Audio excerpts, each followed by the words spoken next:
An elder sister came to visit her younger sister in the country. The elder was married to a tradesman in town, the younger to a peasant in the village.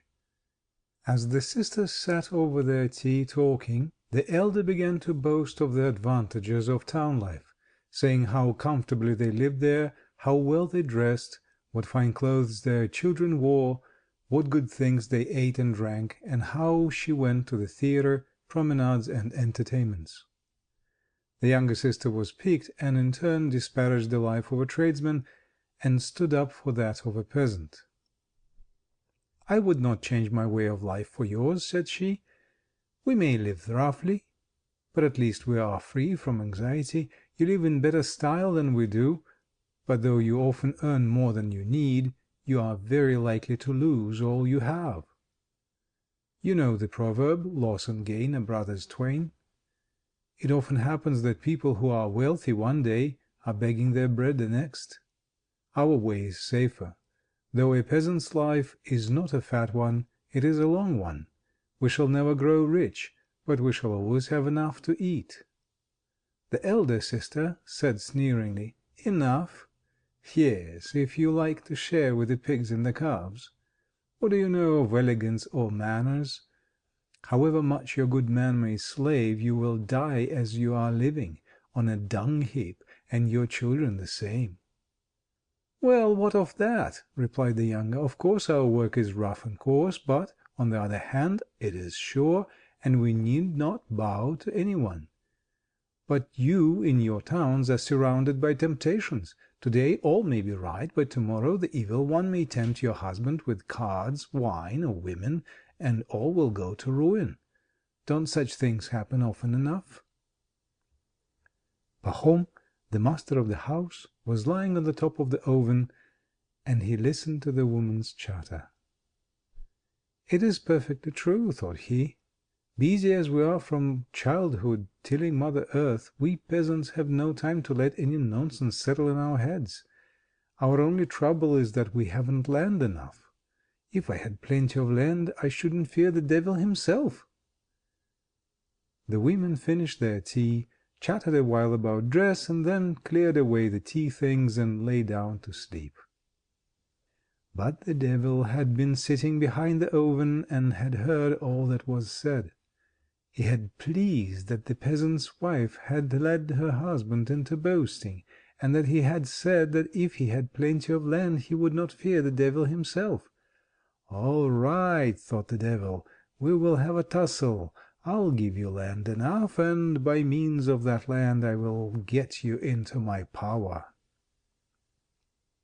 Close to the village there lived a lady, a small landowner, who had an estate of about 300 acres. She had always lived on good terms with the peasants, until she engaged as her steward an old soldier who took to burdening the people with fines.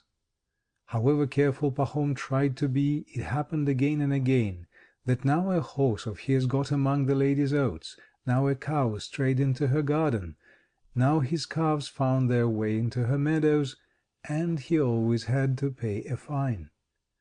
Pahom paid, but grumbled, and, going home in a temper, was rough with his family. All through that summer Pahom had much trouble because of the steward, and he was even glad when winter came and the cattle had to be stabled. Though he grudged the fodder when they could no longer graze on the pasture land, at least he was free from anxiety about them. In the winter the news got about that the lady was going to sell her land, and that the keeper of the inn on the high road was bargaining for it. When the peasants heard this, they were very much alarmed. "Well," thought they, "if the innkeeper gets the land, he will worry us with fines worse than the lady's steward. We all depend on that estate." So the peasants went on behalf of their commune and asked the lady not to sell the land to the innkeeper, offering her a better price for it themselves. The lady agreed to let them have it. Then the peasants tried to arrange for the commune to buy the whole estate, so that it might be held by all in common. They met twice to discuss it, but could not settle the matter. The evil one sowed discord among them, and they could not agree. So they decided to buy the land individually, each according to his means, and the lady agreed to this plan as she had to the other. Presently Pahom heard that a neighbor of his was buying 50 acres, and that the lady had consented to accept one half in cash and to wait a year for the other half. Pahom felt envious. "Look at that," thought he. "The land is all being sold, and I shall get none of it." So he spoke to his wife. "Other people are buying," said he, "and we must also buy 20 acres or so. Life is becoming impossible. That steward is simply crushing us with his fines." So they put their heads together and considered how they could manage to buy it. They had 100 rubles laid by. They sold a colt and one half of their bees, hired out one of their sons as a laborer, and took his wages in advance, borrowed the rest from a brother-in-law, and so scraped together half the purchase money. Having done this, Pahom chose out a farm of 40 acres, some of it wooded, and went to the lady to bargain for it. They came to an agreement, and he shook hands with her upon it, and paid her a deposit in advance. Then they went to town and signed the deeds, he paying half the price down, and undertaking to pay the remainder within 2 years. So now Pahom had land of his own. He borrowed seed and sowed it on the land he had bought. The harvest was a good one, and within a year he had managed to pay off his debts both to the lady and to his brother-in-law. So he became a landowner, plowing and sowing his own land, making hay on his own land, cutting his own trees, and feeding his cattle on his own pasture. When he went out to plow his fields, or to look at his growing corn, or at his grass meadows, his heart would fill with joy. The grass that grew and the flowers that bloomed there seemed to him unlike any that grew elsewhere. Formerly, when he had passed by that land, it had appeared the same as any other land, but now it seemed quite different. So Pahom was well contented, and everything would have been right if the neighboring peasants would only not have trespassed on his cornfields and meadows. He appealed to them most civilly. But they still went on. Now the communal herdsmen would let the village cows stray into his meadows, then horses from the night pasture would get among his corn. Pahom turned them out again and again, and forgave their owners, and for a long time he forbore from prosecuting anyone. But at last he lost patience and complained to the district court.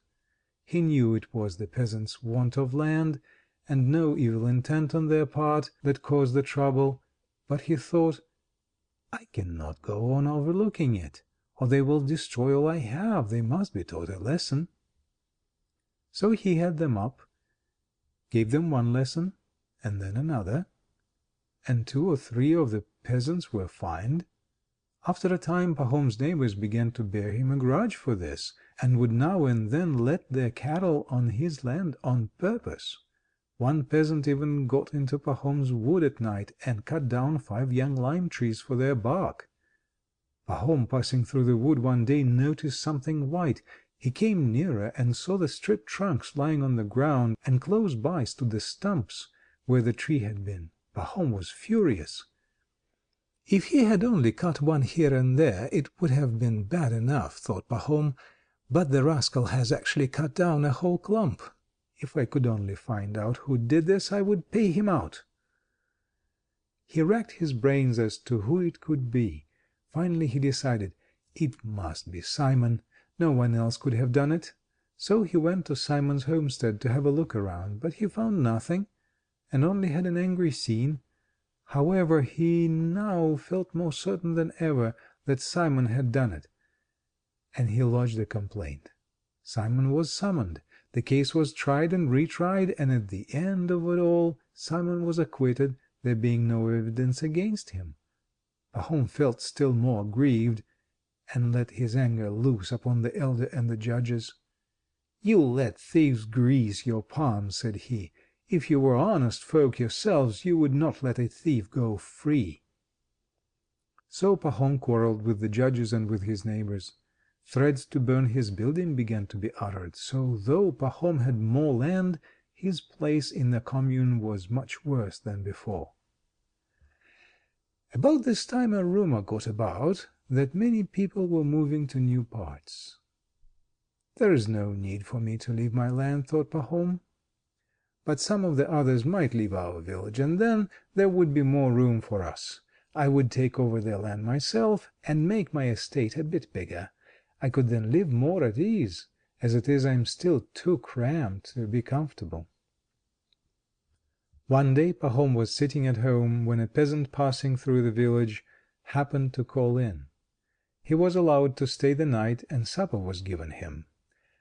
Pahom had a talk with this peasant, and asked him where he came from.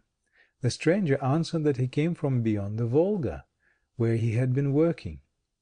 One word led to another, and the man went on to say that many people were settling in those parts. He told how some people from his village had settled there. They had joined the commune, and had had 25 acres per man granted them. The land was so good, he said, that the rye sown on it grew as high as a horse, and so thick that 5 cuts of a sickle made a sheaf. One peasant, he said, had brought nothing with him but his bare hands, and now he had 6 horses and 2 cows of his own. Pahom's heart kindled with desire.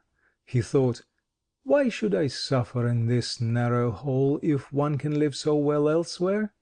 I will sell my land and my homestead here, and with the money I will start afresh over there and get everything new. In this crowded place one is always having trouble, but I must first go and find out all about it myself." Towards summer he got ready and started. He went down the Volga on a steamer to Samara, then walked another 300 miles on foot, and at last reached the place. It was just as the stranger had said. The peasants had plenty of land. Every man had 25 acres of communal land given him for his use, and anyone who had money could buy, besides at 50 cents an acre, as much good freehold land as he wanted. Having found out all he wished to know, Pahom returned home as autumn came on, and began selling off his belongings. He sold his land at a profit, sold his homestead and all his cattle, and withdrew from membership of the commune. He only waited till the spring, and then started with his family for the new settlement. As soon as Pahom and his family arrived at their new abode, he applied for admission into the commune of a large village. He stood treat to the elders, and obtained the necessary documents. 5 shares of communal land were given him for his own and his son's use, that is to say 125 acres, not altogether, but in different fields, besides the use of the communal pasture. Pahom put up the buildings he needed and bought cattle. Of the communal land alone he had 3 times as much as at his former home, and the land was good corn land. He was 10 times better off than he had been. He had plenty of arable land and pasturage, and could keep as many head of cattle as he liked. At first, in the bustle of building and settling down, Pahom was pleased with it all, but when he got used to it he began to think that even here he had not enough land. The first year he sowed wheat on his share of the communal land, and had a good crop. He wanted to go on sowing wheat, but had not enough communal land for the purpose, and what he had already used was not available, for in those parts wheat is only sown on virgin soil or on fallow land. It is sown for 1 or 2 years, and then the land lies fallow till it is again overgrown with prairie grass. There were many who wanted such land, and there was not enough for all, so that people quarreled about it. Those who were better off wanted it for growing wheat, and those who were poor wanted it to let the dealers, so that they might raise money to pay their taxes. Pahom wanted to sow more wheat, so he rented land from a dealer for a year. He sowed much wheat and had a fine crop, but the land was too far from the village. The wheat had to be carted more than 10 miles. After a time Pahom noticed that some peasant dealers were living on separate farms, and were growing wealthy, and he thought, If I were to buy some freehold land and have a homestead on it, it would be a different thing altogether. Then it would all be nice and compact."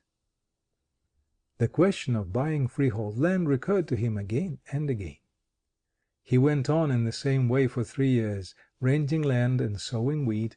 The seasons turned out well and the crops were good, so that he began to lay money by. He might have gone on living contentedly, but he grew tired of having to rent other people's land every year and having to scramble for it. Wherever there was good land to be had, the peasants would rush for it, and it was taken up at once, so that unless you were sharp about it, you got none. It happened in the 3rd year that he and a dealer together rented a piece of pasture land from some peasants, and they had already plowed it up, when there was some dispute, and the peasants went to law about it, and things fell out so that the labor was all lost.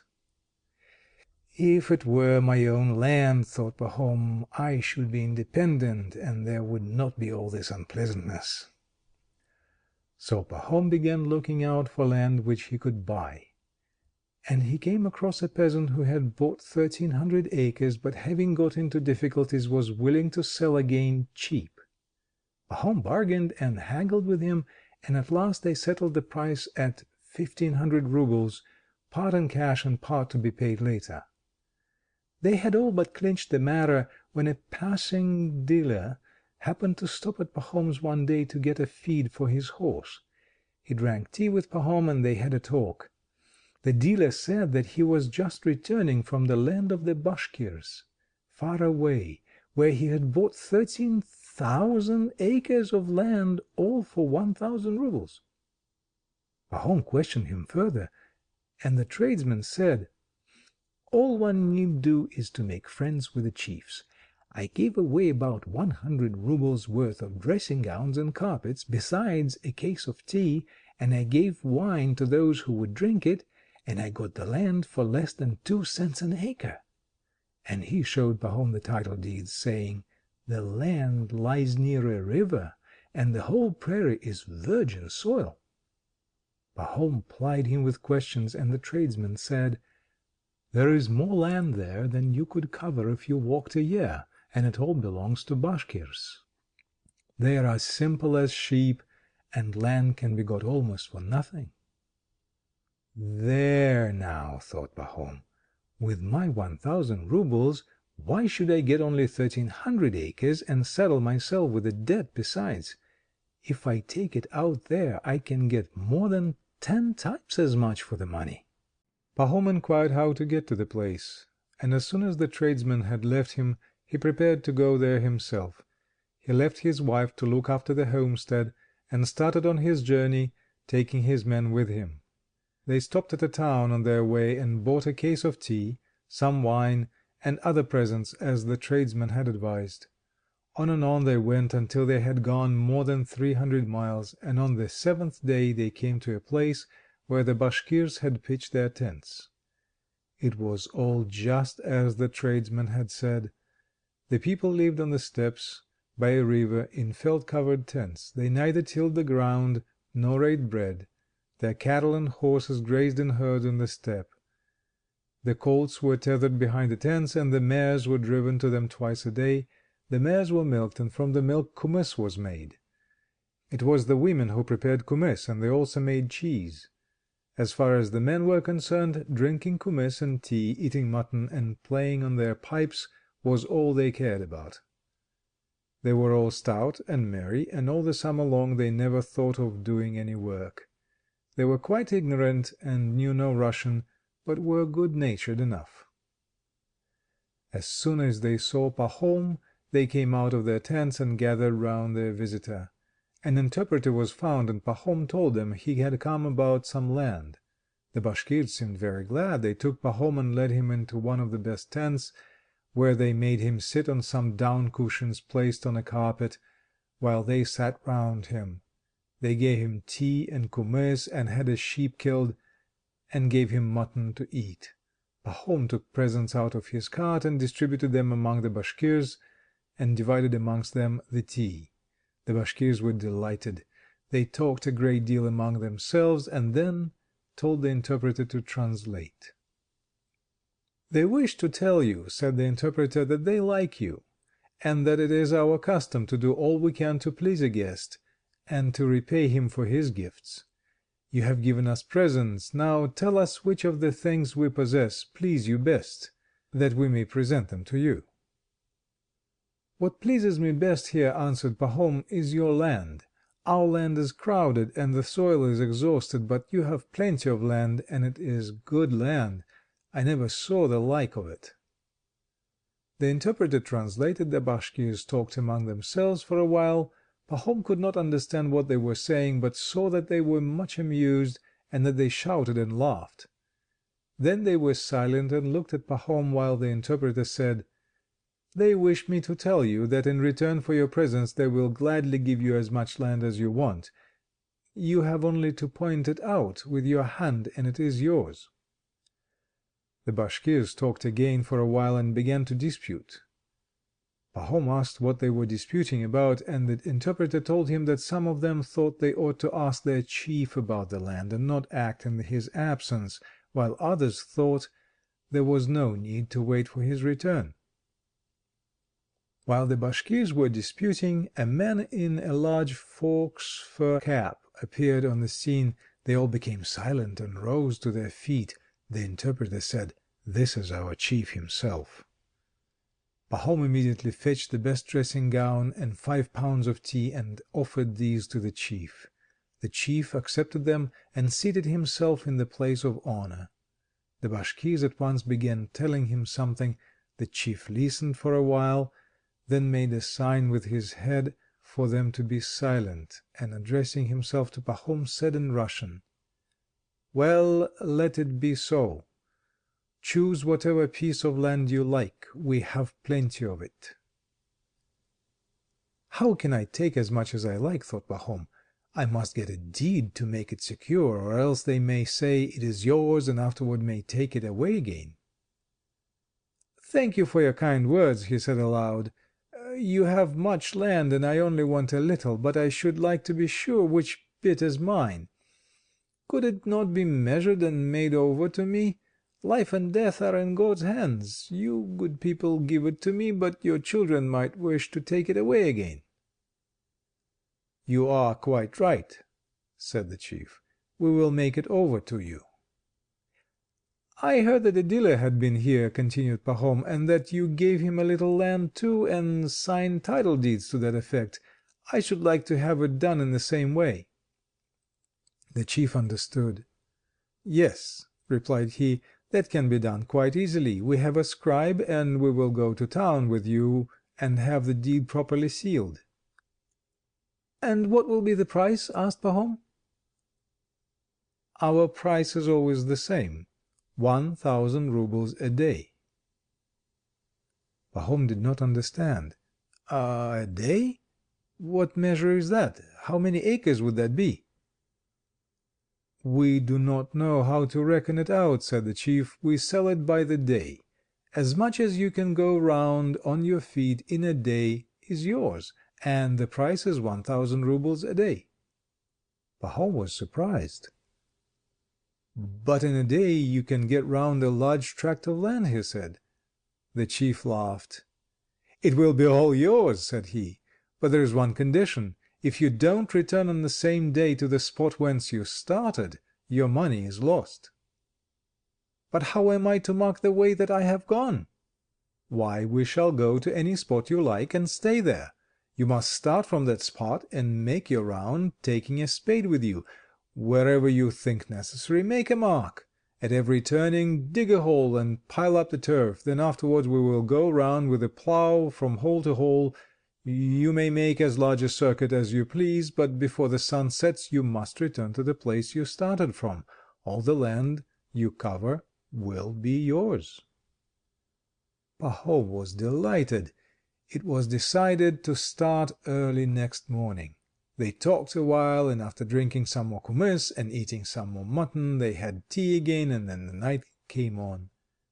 They gave Pahom a feather bed to sleep on, and the Bashkirs dispensed for the night, promising to assemble the next morning at daybreak and ride out before sunrise to the appointed spot. Pahom lay on the feather bed, but could not sleep. He kept thinking about the land. "What a large tract I will mark off," thought he. "I can easily go 35 miles in a day. The days are long now, and within a circuit of 35 miles, what a lot of land there will be. I will sell the poorer land and let it go to peasants, but I'll pick out the best and farm it. I will buy 2 ox teams and hire 2 more laborers. About 150 acres shall be plow land, and I will pasture cattle on the rest." Pahom lay awake all night, and dozed off only just before dawn. Hardly were his eyes closed when he had a dream. He thought he was lying in that same tent, and heard somebody chuckling outside. He wondered who it could be, and rose and went out, and he saw the Bashkir chief sitting in front of the tent, holding his side and rolling about with laughter. Going nearer to the chief, Pahom asked, "What are you laughing at?" But he saw that it was no longer the chief, but the dealer who had recently stopped at his house, and had told him about the land. Just as Pahom was going to ask, "Have you been here long?" he saw that it was not the dealer, but the peasant who had come up from the Volga long ago to Pahom's old home. Then he saw that it was not the peasant either, but the devil himself, with hoofs and horns, sitting there and chuckling, and before him lay a man barefoot, prostrate on the ground, with only trousers and shirt on. And Pahom dreamed that he looked more attentively to see what sort of a man it was lying there, and he saw that the man was dead, and that it was himself. He awoke horror struck. "What things one does dream," thought he. Looking round, he saw through the open door that the dawn was breaking. "It's time to wake them up," thought he. "We ought to be starting." He got up, roused his man, who was sleeping in his cart, bade him harness, and went to call the Bashkirs. "It's time to go to the steppe to measure the land," he said. The Bashkirs rose and assembled, and the chief came too. Then they began drinking kumiss again, and offered Pahom some tea, but he would not wait. "If we are to go, let us go. It is high time," said he. The Bashkirs got ready, and they all started, some mounted on horses and some in carts. Pahom drove in his own small cart with his servant, and took a spade with him. When they reached the steppe, the morning red was beginning to kindle.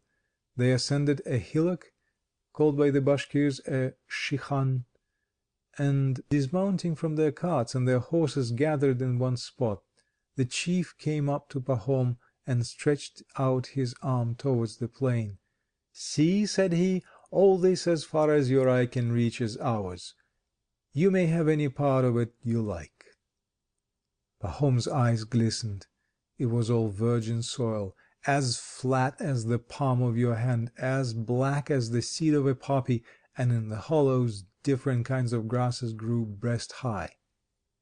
The chief took off his fox fur cap, placed it on the ground, and said, "This will be the mark. Start from here and return here again. All the land you go round shall be yours." Pahom took out his money and put it on the cap. Then he took off his outer coat, remaining in his sleeveless undercoat. He unfastened his girdle and tied it tight below his stomach, put a little bag of bread into the breast of his coat, and tying a flask of water to his girdle, he drew up the tops of his boots, took the spade from his man, and stood ready to start. He considered for some moments which way he had better go. It was tempting everywhere. "No matter," he concluded, "I will go towards the rising sun." He turned his face to the east, stretched himself, and waited for the sun to appear above the rim. "I must lose no time," he thought, "and it is easier walking while it is still cool." The sun's rays had hardly flashed above the horizon before Pahom, carrying the spade over his shoulder, went down into the steppe. Pahom started walking, neither slowly nor quickly. After having gone 1,000 yards, he stopped, dug a hole, and placed pieces of turf one on another to make it more visible. Then he went on, and now that he had walked off his stiffness, he quickened his pace. After a while he dug another hole. Pahom looked back. The hillock could be distinctly seen in the sunlight, with the people on it. and the glittering tires of the cart wheels. At a rough guess Pahom concluded that he had walked 3 miles. It was growing warmer. He took off his undercoat, flung it across his shoulder, and went on again. It had grown quite warm now. He looked at the sun. It was time to think of breakfast. The first shift is done, but there are 4 in a day, and it is too soon yet to turn. But I will just take off my boots, said he to himself. He sat down, took off his boots, stuck them into his girdle, and went on. It was easy walking now. I will go on for another 3 miles, thought he, and then turned to the left. The spot is so fine that it would be a pity to lose it. The further one goes, the better the land seems. He went straight on for a while, and when he looked round, the hillock was scarcely visible, and the people on it looked like black ants, and he could just see something glistening there in the sun. Ah, thought Pahom, I have gone far enough in this direction. It is time to turn. Besides, I am in a regular sweat and very thirsty. He stopped, dug a large hole, and heaped up pieces of turf. Next he untied his flask, had a drink, and then turned sharply to the left. He went on and on. The grass was high, and it was very hot. Pahom began to grow tired. He looked at the sun, and he saw that it was noon. Well, he thought, I must have a rest. He sat down and ate some bread and drank some water, but he did not lie down, thinking that if he did he might fall asleep. After sitting a little while he went on again. At first he walked easily. The food had strengthened him, but it had become terribly hot, and he felt sleepy. Still he went on, thinking, an hour to suffer, a lifetime to live. He went a long way in this direction also, and was about to turn to the left again, when he perceived a damp hollow. It would be a pity to leave that out, he thought. Flax would do well there. So he went on past the hollow, and dug a hole on the other side of it before he turned the corner. Pahom looked towards the hillock.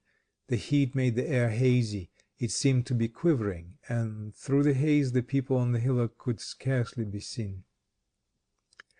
Ah, thought Pahom, I have made the sides too long. I must make this one shorter, and he went along the third side, stepping faster.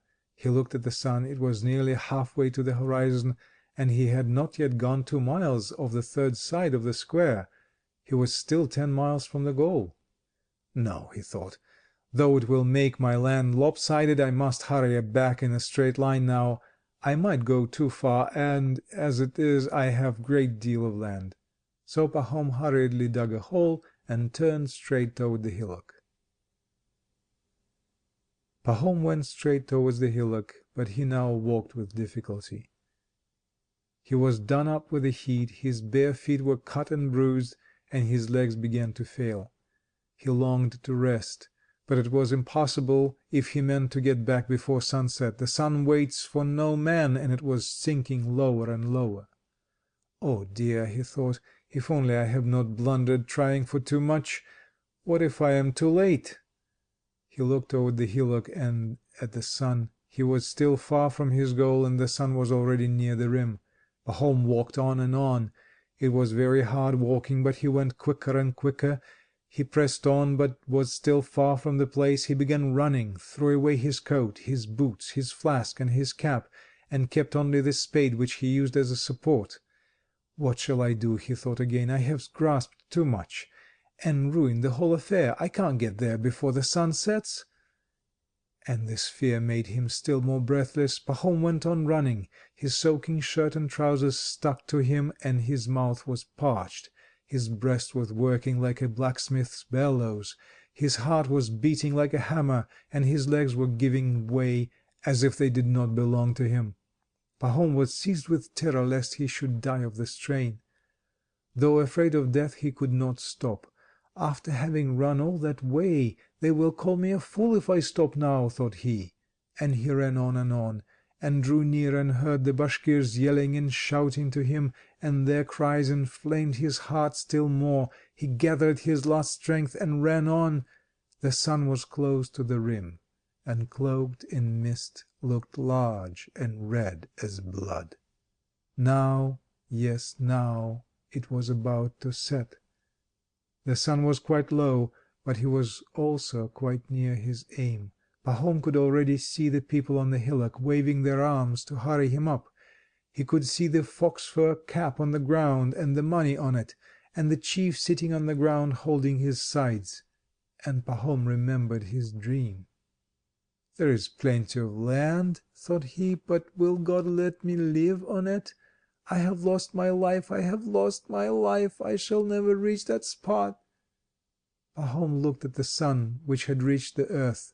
One side of it had already disappeared.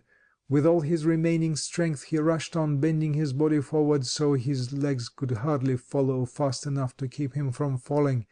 Just as he reached the hillock it suddenly grew dark. He looked up, the sun had already set. He gave a cry. "All my labor has been in vain," thought he, and was about to stop, but he heard the Bashkirs still shouting, and remembered that though to him from below the sun seemed to have set, they on the hillock could still see it. He took a long breath and ran up the hillock. It was still light there. He reached the top and saw the cap. Before it sat the chief laughing and holding his sides. Again Pahom remembered his dream, and he uttered a cry. His legs gave way beneath him. He fell forward and reached the cap with his hands. "Ah, what a fine fellow!" exclaimed the chief. "He has gained much land." Pahom's servant came running up and tried to raise him, but he saw that blood was flowing from his mouth. Pahom was dead. The Bashkirs clicked their tongues to show their pity. His servant picked up the spade and dug a grave long enough for Pahom to lie in, and buried him in it. 6 feet from his head to his heels was all he needed.